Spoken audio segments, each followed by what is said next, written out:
neutrality is to look at how, for the last 40 years, or when they first started talking about desertification in the Sahel, how do we go about addressing the problem?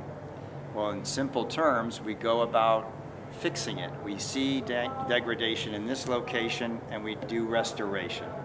We see bad practices over here and we implement sustainable land management. Or maybe here we create a protected area so that it doesn't have impacts. But if you look at the numbers, even though our abilities at sustainable land management and restoration and rehabilitation are actually very, very high now compared to 40 years ago, our skills in doing this are there, we're not keeping up with the problem. We're not anywhere close to keeping up with the problem. So when governments met at the 20-year anniversary after the Rio Convention, so they called it Rio plus 20, they said, well, what if we say we're not going to get worse in net terms? Instead of saying we're going to fix land degradation, what if we actually set a target that says we're going to remain neutral in net terms? So how do you do that? To be able to say that, you have to actually look at both sides of the scale, right? On one side, you have to say we're going to avoid land degradation. That's like protected areas. We're going to reduce the risk of it.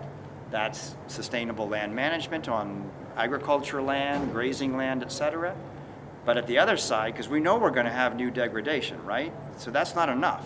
We got to go to the other side and have reversed past degradation at an equal level of any anticipated new land degradation. And if we do that, we achieve land degradation neutrality into the future. Maybe we do better, but at minimum we stay in that position.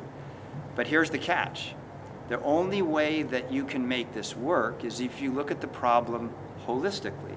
And I'll give you this very simple example. You have an urban area.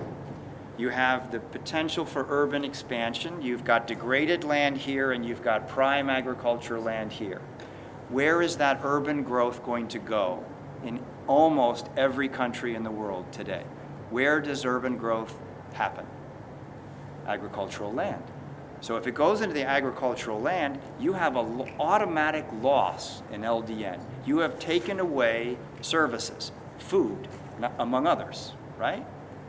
But if we stopped and we looked at it holistically and we said, well, why don't we put a little more investment into that going into the degraded land and put sustainable land management over here, that stays stable, it's not going to get worse, and you might actually have a gain because you have smart growth. You do it in a way that brings ecosystem services into that degraded area, even though it's also business opportunities, housing, whatever else it is.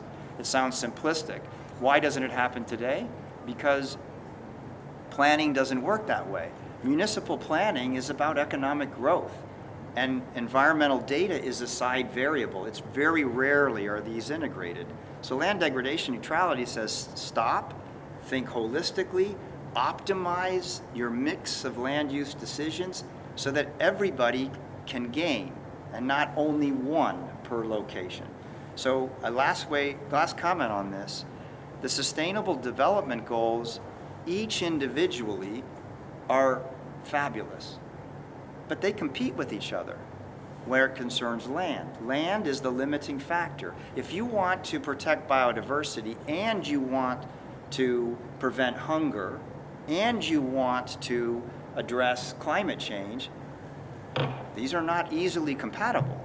But if you had LDN and you looked at this holistically, you mix it across the landscape, you can do this, right? You can make sure that the biodiversity protection and the economic growth are in balance. If you do that, land goes into balance, food, energy, nutrition, many other things can come into balance because we've thought about the problem that way. That's land degradation neutrality.